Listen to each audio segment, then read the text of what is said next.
भारत माता की, भारत माता की, भारत माता की।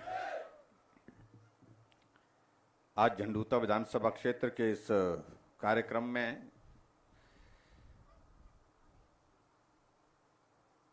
जिनका आप अपने अभी जिनका संबोधन सुना, आपके लोकप्रिय विधायक, पूर्व में अधिकारी रहे भाई जीतराम कटवाल जी, बिलासपुर के माननीय विधायक श्री सुभाष ठाकुर जी, जिला के हमारे पार्टी के सम्मानीय अध्यक्ष स्वतंत्र संख्यान जी, प्रदेश कार्य समिति के सदस्य हरदयाल चंदेल जी, प्रदेश कार्य समिति के सदस्य राकेश गौतम जी, हमारे बिलासपुर जिला के प्रभारी श्री नवीन शर्मा जी, मंडल के अध्यक्ष महेंद्र चंदेल जी, ब्लॉक समिति के चेयरमैन अभिषेक चंदेल जी, वाइस चेयरमैन श्री शेर सिंह जी, जिला परिषद की सदस्य श्रीमती शैलजा शर्मा जी, प्रदेश कार्य समिति की सदस्य पूर्व में रही सुरेश शर्मा जी, पार्टी के हमारे साथी श्री दिनेश चंदेल जी, Manoj Kumar ji, deputy commissioner Bilaspur Pankaj Rai ji, SP Shri साजू राम राणा जी, यहां उपस्थित सभी पंचायती राज संस्थाओं के चुने हुए प्रतिनिधि, महिला मंडल के सभी प्रतिनिधि, उपस्थित नौजवान साथियों, बुजुर्गों, माताओं और प्यारे बच्चों,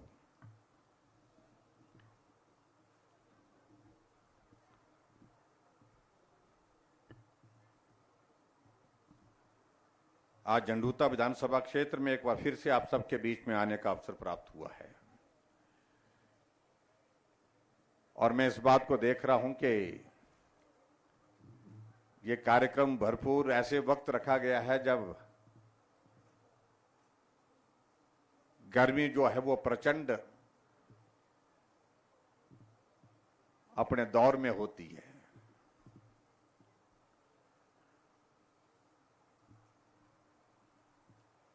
इन दिनों हालांकि बरसात का भी मौसम है, लेकिन बरसात के मौसम में जब इन इलाकों में आते हैं, बिलासपुर में आते हैं, हमीरपुर में आते हैं, ऊना में आते हैं,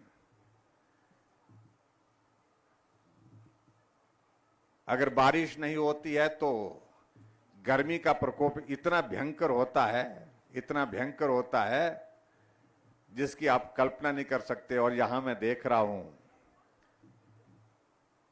माताएं बैठी हैं, लेकिन हाथ में कागज लेकर के हवा देने की कोशिश कर रहे हैं, थोड़ी अपने आप को इस गर्मी से राहत दिलाने की कोशिश कर रही हैं।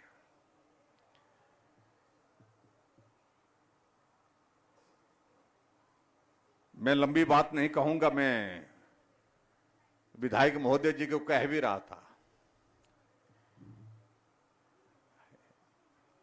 इतनी गर्मी में सभा का आयोजन करना ये सजा से कम नहीं है।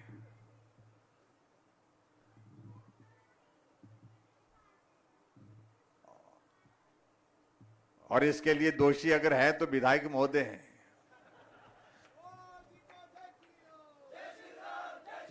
शायद ये परीक्षा ले रहे हैं आप लोगों की कि भाई आप तैयारी में कितने हैं कि आने वाले 4 महीने 5 महीने के बाद चुनाव होगा और उस चुनाव के दौर में हम सबको जाना है, तो उसके लिए आपकी तैयारी कितनी कर है, क्या इस गर्मी को आप सहन कर सकते हैं। लेकिन मैं आप सबका हृदय से आभार व्यक्त करता हूं। नहीं तो आमतौर पर ऐसा होता है कि नेता बोलते रहते हैं, लोग अपनी कुर्सी छोड़ करके चले जाते हैं कि तुम बोलते रहो भाई, हमारे बस की नहीं है इस गर्मी में बैठना। लेकिन आपने बहुत धैर्य रखा, इसके लिए मैं आप सबका बहुत बहुत धन्यवाद करता हूं। नौजवान तो समझ में आते हैं कि भाई वो उनका जोश है, लेकिन बुजुर्ग लोग भी अपने अपने स्थान पर बैठे हैं और माताओं की संख्या सबसे ज्यादा है। इसलिए मैं चाहूंगा कि एक बार जोरदार ताली उनके लिए होनी चाहिए।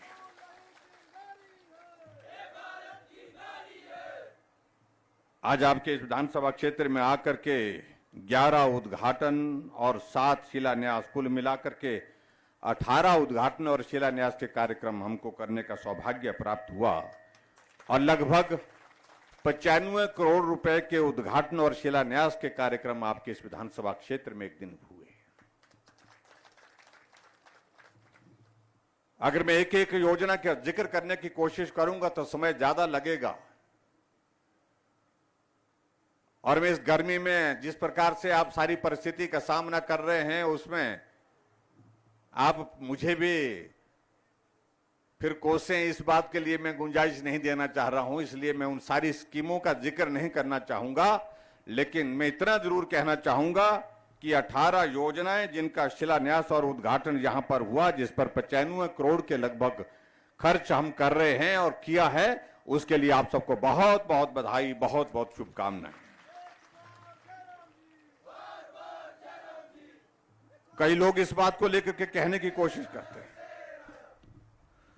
आज मैं एक बात को देख रहा था, एक हमारे कांग्रेस के मित्र हैं यहां से, फेसबुक में लिखा है कि मुख्यमंत्री जी आपका तो स्वागत है और मुख्यमंत्री सबका होता है और हम भी इस बात को मानते हैं, भाई हम सबके हैं। कहा कि इस क्षेत्र में आकर के जो विभिन्न योजनाएं हैं, विकास कार्य करने की जो जरूरतें हैं, उनको आप पूरा करें, सिर्फ चुनाव के लिए घोषणा ना करें। मैं उनको ये कहना चाह रहा हूं कि मैं इस विधानसभा क्षेत्र में, मेरा ये पहला दौरा नहीं है, दूसरा नहीं है, तीसरा नहीं है, ये चौथा दौरा है। और मालूम नहीं उनके जो मुख्यमंत्री पूर्व में रहे वो कितनी बार इस विधानसभा क्षेत्र में आए और क्या दे करके गए। और मैं ये भी देख रहा था, उनने सबका जिक्र किया है, ये बागछाल का पुल भी हमारी देन है, पॉलिटेक्निक कॉलेज भी हमारी देन है, ये सारे विकास कार्य जिनका उद्घाटन कर रहे हैं ये हमारी देन है।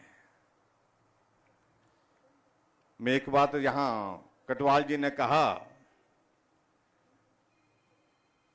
कि पॉलिटेक्निक कॉलेज जिसका हमने जो 34 करोड़ की लागत है, जिसका भवन का हमने आज शिलान्यास, जिसका उद्घाटन किया 2019 में उसका शिलान्यास किया था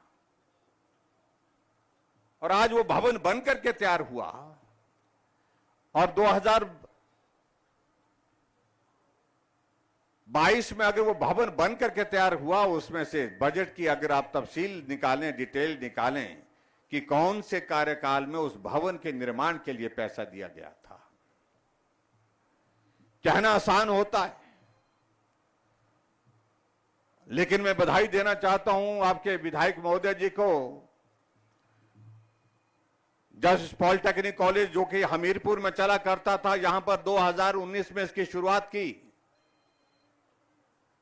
और शुरुआत करने के बाद ये भवन पूरा होना चाहिए। एक बार नहीं, अनेक बार इस भवन को पूरा करने के लिए ये कमी रह गई, वो कमी रह गई, इस कमी को पूरा करो, हॉस्टल का इंतजाम करना है, सारी चीजों को लेकर के इन्होंने पैसे के प्रावधान, एक एक पैसा जो है इस भवन के निर्माण के लिए यहां पर उपलब्ध कराने के लिए सदैव प्रयत्नशील रहे। उसके लिए मैं इनको बहुत बहुत बधाई देता हूं। लेकिन फिर भी मैं उन सारी बातों में जाना भी नहीं चाह रहा हूं, क्योंकि विपक्ष के हमारे मित्र हैं, उनने कुछ कहना है और जब कहना है तो वो कहते रहे, लोकतंत्र है। आज मुझे इस बात को लेकर के प्रसन्नता है कि हिमाचल प्रदेश के एक कोने से लेकर के दूसरे कोने में एक विधानसभा क्षेत्र हिमाचल प्रदेश में ऐसा नहीं है जिस विधानसभा क्षेत्र में 2 बार, 3 बार, 4 बार, 5 बार मैं नहीं गया हूं। हमने ऐसे भी मुख्यमंत्री देखे जिनके 5 वर्ष के कार्यकाल पूरे हो गए, लेकिन आधे से ज्यादा विधानसभा क्षेत्र उनमें एक बार भी जाना नहीं होता था मुख्यमंत्री का।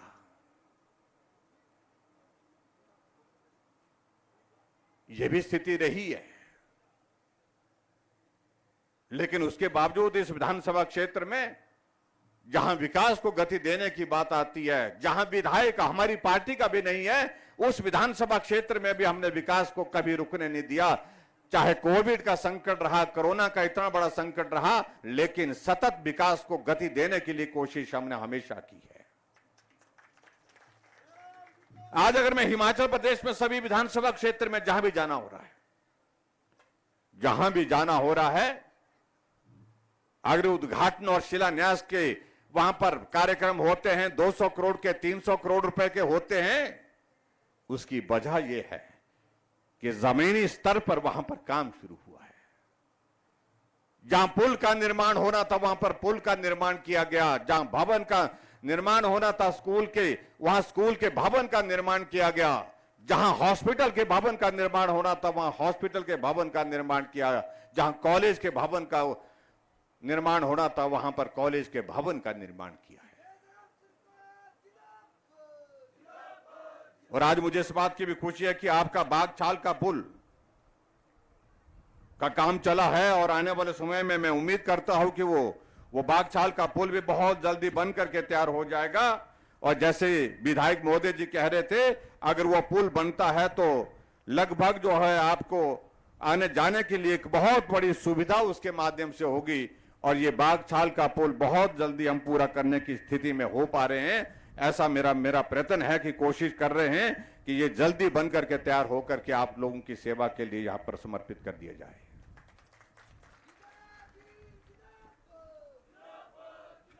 पानी की स्कीम का जिक्र यहां पर कर रहे थे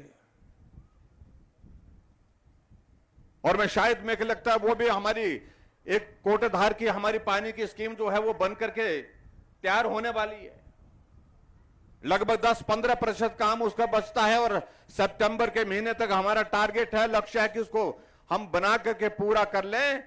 और लगभग जो 50 करोड़ से भी ज्यादा की राशि से आपके इस विधानसभा क्षेत्र में पानी की स्कीम बनेगी तो आपके इस क्षेत्र की पानी की जो समस्या है उसका समाधान 1 वर्ष के लिए नहीं, 2 वर्ष के लिए नहीं, हमेशा के लिए पानी की समस्या का समाधान आपका होगा।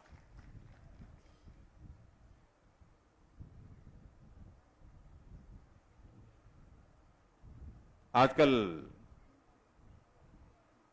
हम जब लोगों के बीच में जाते हैं, लोगों से बात करते हैं तो हमारे विपक्ष के हमारे मित्रों को बहुत परेशानी होती है कि मुख्यमंत्री 300 करोड़ रुपए का उद्घाटन कर रहे हैं, शिलान्यास कर रहे हैं। अगर कोई योजना उद्घाटन और शिलान्यास के लिए तैयार हुई है तो क्या उसके लिए क्या मैं किसी बाहर के किसी आदमी को बुलाऊंगा, विदेश से बुलाऊंगा किसी को कि भी तुम आओ उद्घाटन करने के लिए, तुम आओ शिलान्यास करने के लिए। अगर हिमाचल में किसी क्षेत्र में विकास के लिए अगर हमने पैसा दिया है या पैसा दे करके किसी योजना को बना करके हमने तैयार किया है तो हम उसका उद्घाटन भी करेंगे और जिसके लिए हम पैसा दे रहे हैं उसका हम शिलान्यास भी करेंगे।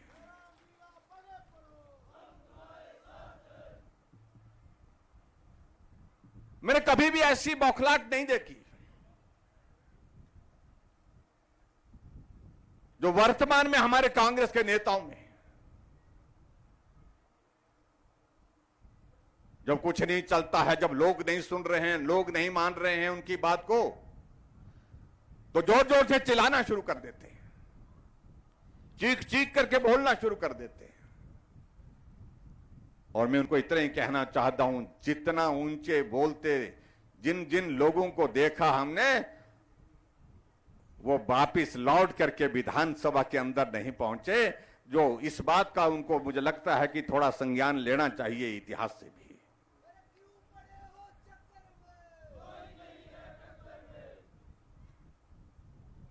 ऐसे मान करके बैठे हैं कि जैसे उनकी सरकार आ ही गई है। और ऐसी ही बातें कुछ दिन पहले जब 5 राज्यों के चुनाव हो रहे थे, जिन 5 राज्यों में से एक राज्य में उनकी सरकार थी, पंजाब जो हमारे पड़ोस का राज्य है, उस राज्य के बारे में तो इतना चीख चीख करके कह रहे थे, चन्नी साहब आ रहे थे, लेकिन जब परिणाम निकला तो चन्नी साहब दोनों जगह से निपट गए। और मैं ये भी कहना चाह रहा हूं, जिस तरह से शोर डालने की कोशिश कर रहे हैं कि हम आ रहे हैं, जैसे पंजाब में गए उससे भी बदतर हालत में यहां से जाएंगे, ये मैं कहना चाह रहा हूं। आदरणीय नरेंद्र भाई मोदी जी के नेतृत्व में देश मजबूत है। अभी तो उन्होंने सिर्फ 2 दौरे किए हिमाचल में आने के, अभी हाल ही में परेशान हो गए। मोदी जी शिमला आए, शिमला की माल रोड पर पैदल निकल पड़े। ये माल रोड, जिस माल रोड पर मैं पैदल चला करता था, पुरानी यादें ताजा करने का अवसर प्राप्त हुआ। लोगों ने अभिनंदन किया, स्वागत किया। उनका कलेजा फटा जा रहा है कांग्रेस के लोगों का कि भाई प्रधानमंत्री तो हमारे भी आए, लेकिन वो तो सो करके चले गए, और ये प्रधानमंत्री आए और माल रोड पे गाड़ी छोड़ करके पैदल चल पड़े। और लोगों ने उनका अभिनंदन किया और मोदी जी ने भी उनका अभिवादन को स्वीकार किया। माल रोड के एक कोने से दूसरे कोने तक पैदल गए और इसके मैदान से 8 साल का कार्यकाल पूरा होने के पश्चात पूरे देश को संबोधित किया नरेंद्र भाई मोदी जी ने। ऐसा नहीं कि हिमाचल की सभा थी, पूरे देश के सभी प्रांतों के मुख्यमंत्री उसमें उस कार्यक्रम में जुड़े हुए थे, कांग्रेस के भी जुड़े हुए थे।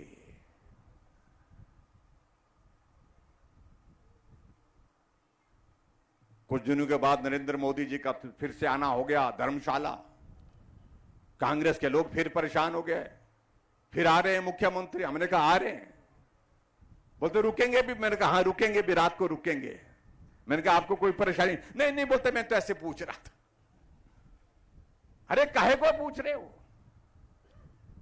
प्रधानमंत्री जी हिमाचल आ रहे हैं, हिमाचल को अपना घर मानते हैं, हिमाचल के लोगों के साथ उनका स्नेह है, प्यार है। अगर हिमाचल आकर के प्रधानमंत्री जी रुक रहे हैं, धर्मशाला का इतिहास बन गया। प्रधानमंत्री जी धर्मशाला में 1 नहीं 2 दिन वहां पर चीफ सेक्रेटरी की कॉन्फ्रेंस में रहे और लोगों ने स्वागत किया। 1.5 किलोमीटर 2 किलोमीटर की कतार लगा करके लोगों ने उनको अपनी पलकों पर बिठाया।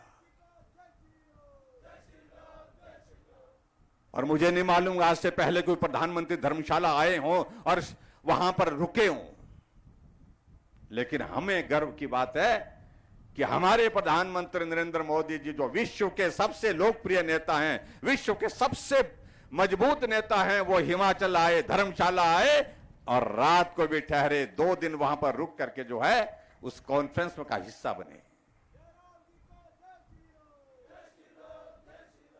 अभी तो बरसात का मौसम है, नहीं तो अभी तक और तीसरी बार आ जाना था उन्होंने।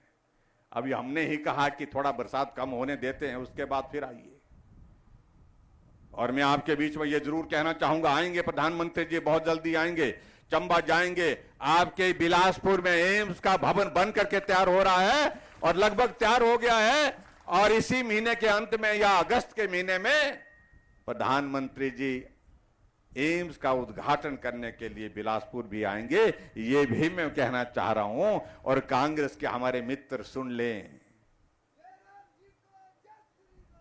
कि बिलासपुर में भी आएंगे और बिलासपुर में भी लोगों से मिलेंगे, बिलासपुर में भी लोगों को संबोधित करेंगे।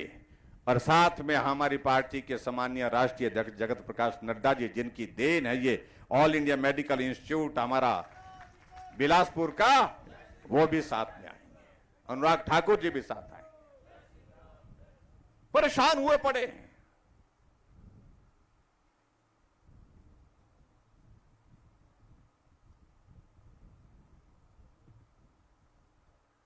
शोर डालते हैं कि कांग्रेस पार्टी की सरकार बनेगी।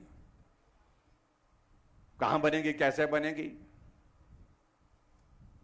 जब लोग बनने देंगे तब ना। अरे लोगों के मन में प्यार है, स्नेह है, तो वो एक नेता के प्रति है जिनका नाम नरेंद्र भाई मोदी जी है। और हमारे पार्टी के राष्ट्रीय अध्यक्ष जगत प्रकाश नड्डा जी, जो यहीं बिलासपुर से ताल्लुक रखते हैं, संबंध रखते हैं, उनके आह्वान पर हिमाचल प्रदेश में फिर हिमाचल ने मन बना लिया है, चाहे कुछ भी हो। इस बार कोरोना के इस दौर में काम हुए हैं, बहुत हुए हैं, लेकिन फिर भी अगर कमी रही है, इस कमी को पूरा करने के लिए फिर से हिमाचल में भाजपा की सरकार बनना जरूरी है। डबल इंजन की सरकार होगी तो हिमाचल आगे बढ़ेगा, और हिमाचल की जरूरत नरेंद्र भाई मोदी जी को मजबूत करना है, और इस कमी को हम कभी भी छूटने नहीं देंगे। इस कमी को हम पूरा करेंगे। आज से पहले दौर चलते रहे होंगे 5 वर्ष के बाद बदलाव के, लेकिन अब की बार हमने तय किया है, इस रिवाज को ही बदल डालेंगे, हिमाचल में फिर भाजपा की सरकार बनाएंगे।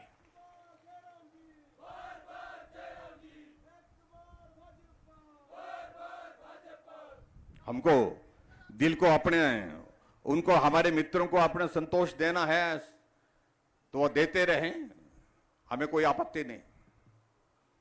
नहीं बोलता, यहां तो रिवाज बड़ा हुआ है, एक बार आपकी एक बार हमारी, हमारी और आपकी ऐसी चलती रहती है। मैंने कहा उत्तराखंड में भी ऐसे ही बोला करते थे, क्योंकि जब से उत्तराखंड अस्तित्व में आया कोई सरकार रिपीट नहीं हुई वहां पर, लेकिन अभी उत्तराखंड का चुनाव हुआ, भाजपा की सरकार थी, फिर भाजपा की सरकार बनी, धामी जी मुख्यमंत्री थे, फिर मुख्यमंत्री बनकर के वहां पर मुख्यमंत्री का दायित्व निभा रहे हैं। उत्तर प्रदेश में भी 37 वर्षों के बाद लगातार वहां भी बदलाव होता था। 37 वर्षों के बाद ठहराव आया है, भाजपा की सरकार के बाद फिर भाजपा की सरकार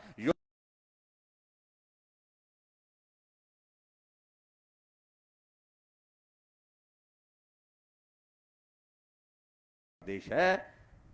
और इस छोटे से प्रदेश में नरेंद्र भाई मोदी जी का आशीर्वाद जिस प्रकार से हम सब लोगों के साथ है, हम निश्चित करेंगे, सुनिश्चित करेंगे, हर हालत में इस बात को तय करेंगे, इस बार इस रिवाज को, बदलाव के रिवाज को बदलेंगे और हिमाचल भी गुजरात की तरह भाजपा के साथ फिर भाजपा की सरकार। वो कहते हैं ना, एक बार भाजपा, बार बार भाजपा, बार बार भाजपा, लगातार भाजपा। ये आने वाले समय में हम हिमाचल प्रदेश में भी हम शुरू करेंगे। जब हम बोलते हैं ऐसे तो कांग्रेस को बहुत परेशानी होती है, बहुत परेशानी होती है, सो नहीं पाते हैं, कई संदेश करते हैं कि भाई साहब बाकी तो ठीक है, लेकिन अगर ऐसे हालात हुए तो पूरे देश में तो हम समाप्त हो गए, कांग्रेस पार्टी समाप्त हो गई है, लेकिन हिमाचल में थोड़ी सी बची है, थोड़ी सी बची है, तो उसके बाद तो कहीं मिलेगी नहीं। मैंने कहा भाई कर्म ही ऐसे किए हैं आप लोगों ने, अब कर्म का भुगतान करना पड़ेगा, ये बात तय है। उत्तर प्रदेश में 400 से ज्यादा सीटें हैं और कांग्रेस की कितनी आई? 2। और अब जाकर के लोगों के बीच में जा रहे हैं, नौकरी नहीं मिल रही है, वो नहीं मिल रहा है, जैसे कि तुमने तो किसी को नौकरी के बिना छोड़ा ही नहीं।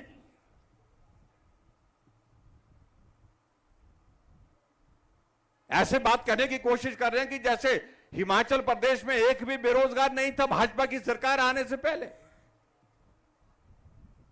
अगर आज हिमाचल प्रदेश में बेरोजगारों का आंकड़ा, जिसको कई बार 10 लाख बोलते हैं, कई बार 8 लाख बोलते हैं, कई बार 9 लाख बोलते हैं लोग, जो भी होगा आंकड़ा, लेकिन उसके बावजूद इसमें दोषी वो लोग हैं जो लंबे समय तक सत्ता में रहे, और लंबे समय तक सत्ता में कोई पार्टी रही है, उसका नाम कांग्रेस पार्टी है। आदरणीय प्रधानमंत्री ने अभी हाल ही में घोषणा की 10 लाख लोगों को 2024 से पहले हम पूरे देश भर में रोजगार देंगे।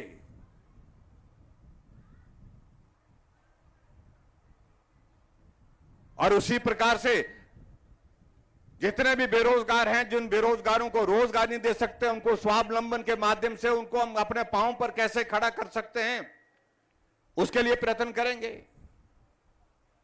लेकिन कांग्रेस के लोग ऐसे बोलते हैं, ऐसे प्रचार करने की कोशिश कर रहे हैं कि जैसे कि इस देश में, इस प्रदेश में बेरोजगारी तो तब से शुरू हुई जब से भाजपा की सरकार आई।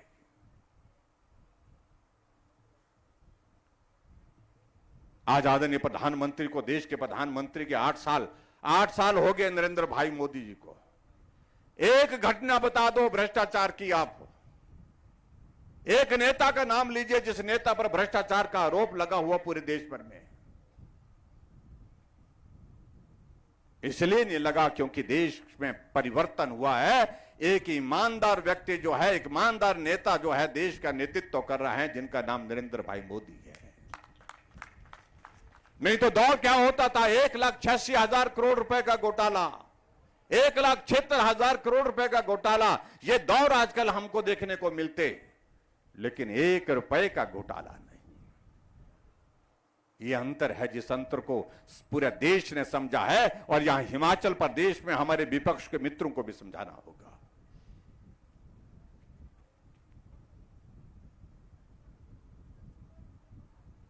आज हमारे देश के प्रधानमंत्री विदेश जाते हैं, दुनिया उनकी एक झलक पाने के लिए तरसती है।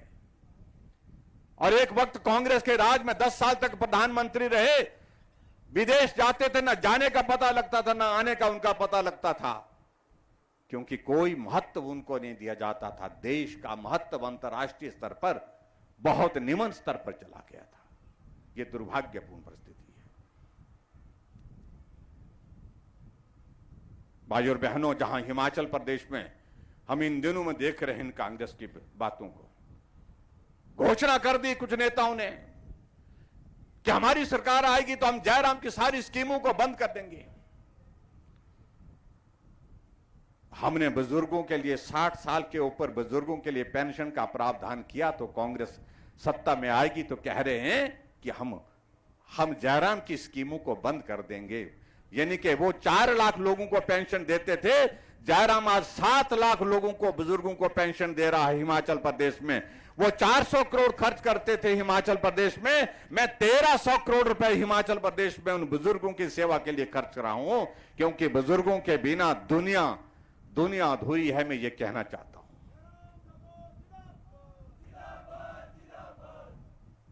हमने हिमाचल प्रदेश में गरीब लोगों के इलाज के लिए हिमकेयर की शुरुआत की। 50 साल सत्ता में कांग्रेस पार्टी रही, गरीब आदमी बीमार होने पर विवश हो जाता था घर गिरवी रखने के लिए, घर जमीन बेचने के लिए, क्योंकि उसके पास इलाज के लिए पैसा नहीं होता था। हमने कहा यह नहीं होना चाहिए। अगर कोई गरीब आदमी बीमार होता है, बीमार जब होता है उसके इलाज का इंतजाम करना चाहिए, यह सरकार की जिम्मेवारी है। पहली बार हमारी सरकार ने हिम केयर की शुरुआत की। आज कोई आदमी अगर बीमार होता है, सबसे पहले वो हिम केयर का कार्ड जेब में ढूंढ करके डालता है, उसके बाद हॉस्पिटल में गाड़ी में बैठ करके पहुंचता है, क्योंकि उसे मालूम है कि इससे मेरा इलाज होगा। और कांग्रेस कह रही है कि हम सत्ता में आएंगे तो हम बंद कर देंगे। वो चाहते हैं कि गरीब आदमी अगर बीमार हो जाए वो तड़प तड़प करके मर जाए, इस दुनिया से चला जाए।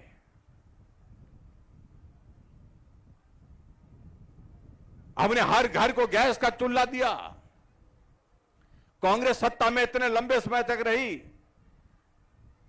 और हमने हिमाचल प्रदेश में जहां प्रधानमंत्री नरेंद्र भाई मोदी जी ने उज्ज्वला योजना की शुरुआत पूरे देश के लिए की, वहां हमने गृहिणी सुविधा योजना की शुरुआत की। हमने हिमाचल प्रदेश में 3,31,000 से ज्यादा चूल्हे, गैस के चूल्हे घर घर में पहुंचाए। कोई आदमी अगर यहां हाथ खड़ा करे कि मेरे घर में गैस का चूल्हा नहीं है, तो हम कल उसको घर में गैस का चूल्हा पहुंचा देंगे। लेकिन मैं ये जरूर कहना चाहता हूं, कांग्रेस के नेता कह रहे हैं कि हम आएंगे तो हम बंद कर देंगे, गैस का चूल्हा भी बंद करेंगे। क्या करेंगे? गैस का चूल्हा घर से उठा के ले जाएंगे, रसोई से। यह सोच है उन लोगों की काम करने की, आप अंदाजा लगाइए। हमारी सरकार ने यह तय किया कि अगर महिलाओं की संख्या 50% आबादी का है, तो ऐसे में उनके बारे में सोचना चाहिए। तो हमने सोच करके घोषणा की। हमने जुलाई के महीने में जो है 30 तारीख को हमने शुरुआत की, 30 जून को धर्मशाला से, कि जितने भी हमारी माताएं बहनें हैं उनमें बसों में आने जाने का किराया आधा लिया जाएगा, आधा नहीं लिया जाएगा। और कांग्रेस वाले कहते हैं कि हम आएंगे तो वापिस लेंगे। अब तय करो माताएं बहनें क्या करना चाह रही हैं। गैस का चूल्हा वापिस जाना चाहिए क्या? जोर से बोलिए ना। नहीं जाना चाहिए। क्या बस का किराया फिर से जो है पूरा लेना चाहिए आप लोगों से? नहीं लेना चाहिए। तो उसके लिए महिलाओं को, माताओं बहनों को काम करना होगा घर घर में जाकर के, कि अगर ये सत्ता में आए तो बस का किराया जो माफ किया हमारी सरकार ने, भाजपा की सरकार ने, उसको भी वापस लेंगे। गैस का चूल्हा भी उठा करके ले जाएंगे। ये कांग्रेस के एक नेता नहीं, अनेक नेताओं ने मंच पर से भाषण दिए हैं। मैं इसलिए इस बात का मैं जिक्र कर रहा हूं। हमने नौजवानों के लिए मुख्यमंत्री स्वावलंबन योजना के अंतर्गत वो अपना कारोबार करे, अपने कारोबार से अपना परिवार के लिए आजीविका कमाए, अपने परिवार के लिए वो रोजगार का साधन अपनाए। हमने कोशिश की और आज मुझे इस बात की खुशी है कि हजारों की संख्या नौजवानों में जो है आजीविका योजना के अंदर मुख्यमंत्री स्वावलंबन योजना के अंतर्गत काम करना शुरू किया। और कांग्रेस वाले बोलते हैं कि हम आएंगे तो हम वापिस करेंगे। हमने हिमाचल प्रदेश में गांव में रहने वाले सभी पानी के नलकों का जो किराया लिया जाता तो हमने कहा इस किराए को हम छोड़िए, क्योंकि आधे लोग दे रहे हैं आधा नहीं दे रहे हैं, हम किसी से भी नहीं लेंगे। हमने ये तय किया। और कांग्रेस वाले बोलते हैं अगर हम आएंगे तो हम सबसे किराया लेंगे। तो विचार करना पड़ेगा।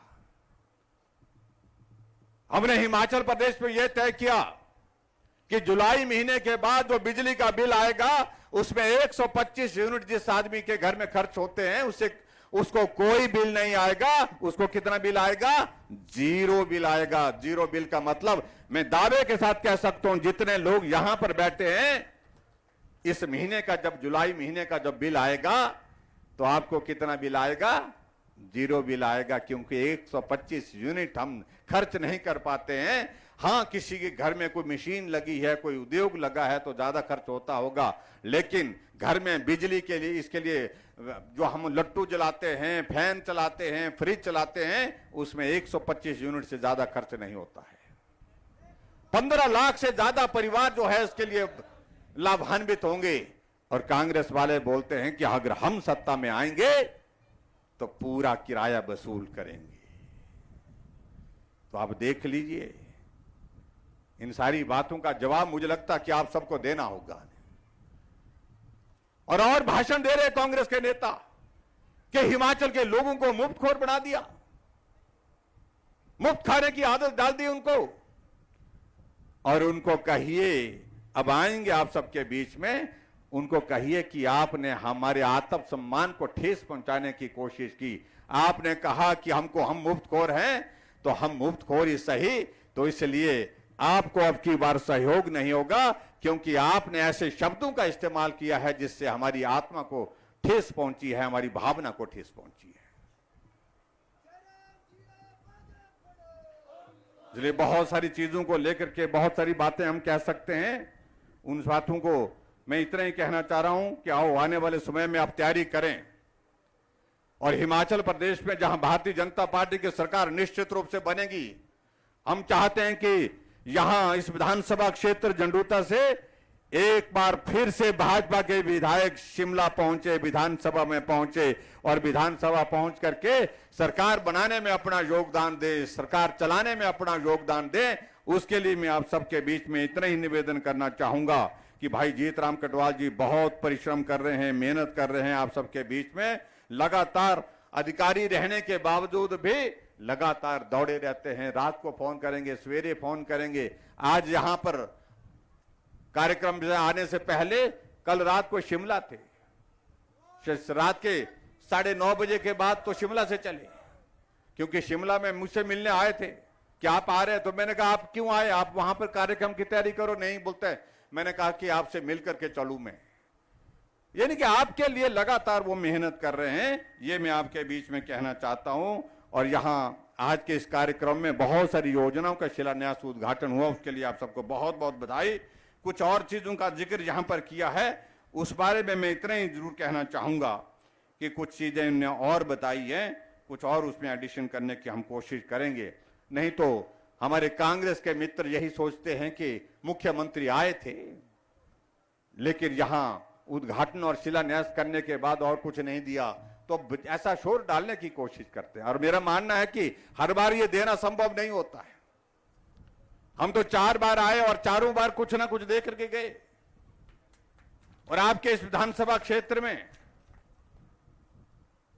चाहे अटल आदर्श विद्यालय की शुरुआत पूरे प्रदेश के लिए शुरू करनी थी, हमने आपके इस विधानसभा क्षेत्र झंडूता से उसकी शुरुआत की है।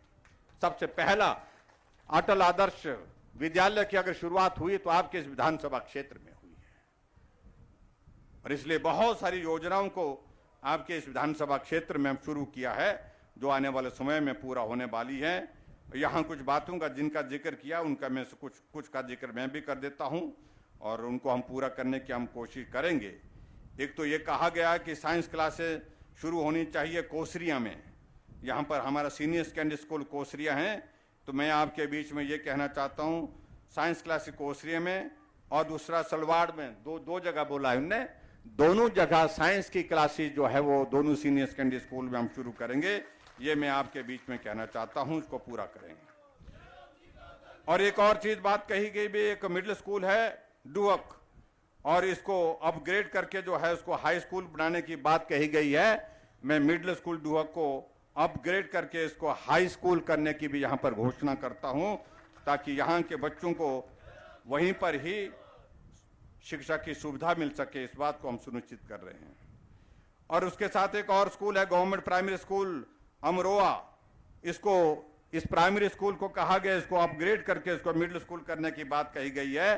तो मैं इस स्कूल को, ग्राम पंचायत बलघार में पढ़ता है ये, इस स्कूल को जो है मैं अपग्रेड करके मिडिल स्कूल करने की भी यहाँ पर घोषणा करता हूँ, ताकि ये वहाँ के बच्चों को भी वहीं नज़दीक में शिक्षा की सुविधा मिल सके। और एक और मिडिल स्कूल है बुहाड़, गवर्नमेंट मिडिल स्कूल बुहाड़ जो है, और उसको अपग्रेड करने की बात कही गई है, इसको हाई स्कूल करने की बात कही है।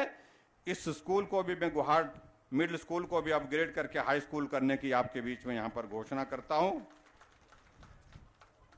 और उसके साथ साथ में एक स्कूल गवर्नमेंट हाई स्कूल मरोतन जो है वो उसको अपग्रेड करके इसको सीनियर सेकेंडरी स्कूल करने की बात कही गई है।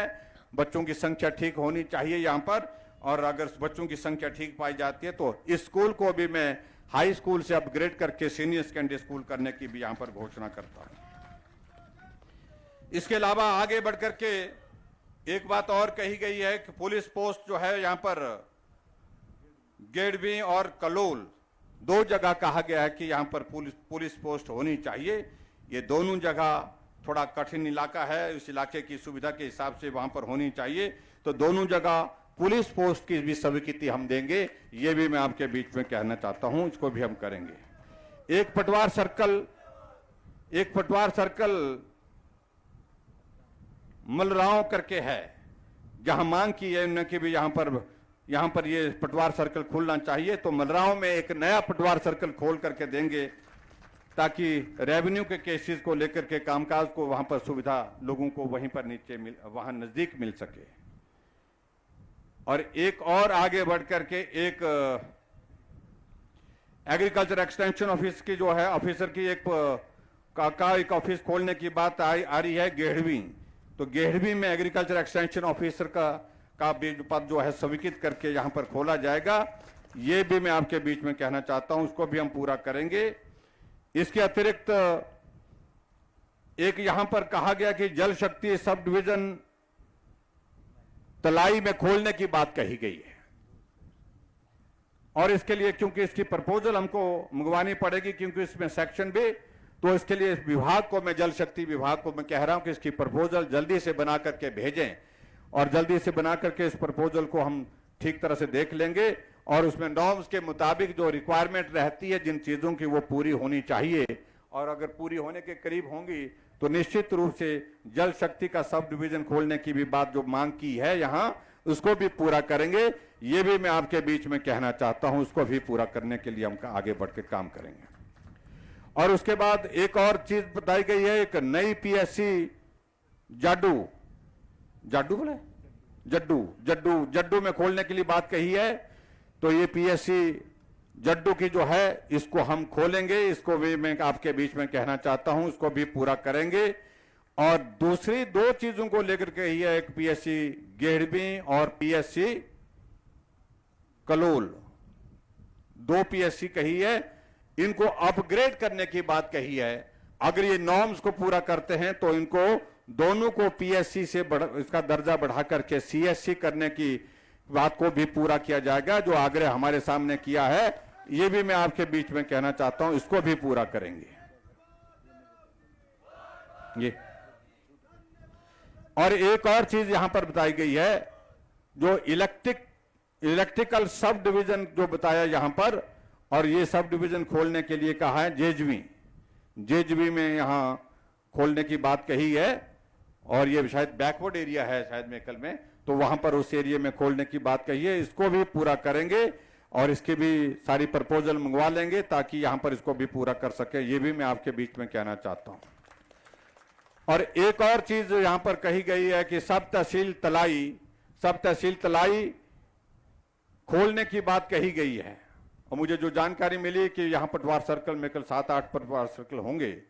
मैंने डिप्टी कमिश्नर को कहा कि इसकी प्रपोजल आप बना करके भेजिए, और आपके बीच में मुझे ये कहना है कि अगर पॉपुलेशन और सारी चीजें इसके नॉर्म के मुताबिक इसमें जो हम उस क्राइटेरिया को पूरा करते हैं, तो तलाई में एक सब तहसील खोलने की भी मैं यहां पर घोषणा करता हूं। इसको भी पूरा करेंगे ताकि वहां, क्योंकि वहां देव सिद्ध हमारा बहुत प्रसिद्ध मंदिर भी है, और मंदिर में भी नगर पंचायत साथ में है, और नगर पंचायत के सीईओ के नाते भी वहां पर जो है इनके पास ये काम दिया जा सकता है। उस दृष्टि से भी इसका लाभ रहेगा, और इस सब तहसील को बनाने से निश्चित रूप से उस इलाके के लोगों को रेवेन्यू से संबंधित जितने भी कामकाज हैं उनको निपटाने में, उनका समाधान करने में सुविधा रहेगी।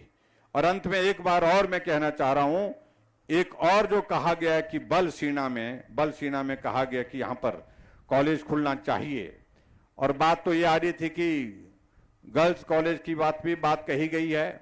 हम थोड़ा इसको एग्जामिन कर लेंगे। गर्ल्स कॉलेज के लिए स्ट्रेंथ चाहिए, बेटियों की स्ट्रेंथ कितनी हो पाएगी। कई बार हमने देखा है कि जिला मुख्यालय में जो हमारे गर्ल्स कॉलेज खोले गए हैं वही ठीक प्रकार से व्यवस्थित ढंग से चल पा रहे हैं। इसके अतिरिक्त दूसरी जगह जो गर्ल्स कॉलेज खोले गए हैं वहां की स्ट्रेंथ में कमी रह जाती है कई बार।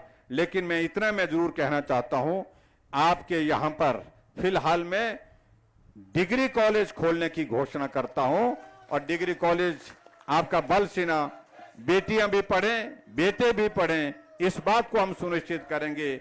इतना मैं आज के इस कार्यक्रम में आप सबके बीच में कहना चाहता हूं। आपने जो कहा हमने वो किया कि नहीं किया? अब आप वो करेंगे जो हम कहेंगे। आप समझ सकते हैं कि मैं क्या कहने वाला हूं। नवंबर के महीने में हिमाचल प्रदेश में विधानसभा का चुनाव होने वाला है, और आपके विधायक महोदय यहां पर काम कर रहे हैं, परिश्रम कर रहे हैं, मेहनत कर रहे हैं। और हिमाचल प्रदेश में जब मैंने कहा कि आदरणीय नरेंद्र भाई मोदी जी के आशीर्वाद से हम हिमाचल में भाजपा की सरकार बनाएंगे, निश्चित रूप से बनाएंगे, और जो रिवाज बदलने की बात कही है इस रिवाज को बदल करके छोड़ेंगे। अब की बार जो बदलाव की बातें हमेशा हमारे विपक्ष के लोग कहते हैं, अब की बार हिमाचल में भाजपा की सरकार बनाने में आपका फिर भी उसी तरह का योगदान रहेगा जो 2017 में रहा है। उस योगदान को आप दीजिए। हम हिमाचल में भाजपा की सरकार देंगे, डबल इंजन की सरकार होगी। नरेंद्र भाई मोदी जी दिल्ली और हिमाचल में फिर भाजपा की सरकार। फिर आपके क्षेत्र के लिए जो कमी रही होगी, कसर रही होगी, उसको पूरा करेंगे। इतना मैं कहना चाहता हूं। आप सबका आज के इस कार्यक्रम में आने के लिए बहुत बहुत धन्यवाद।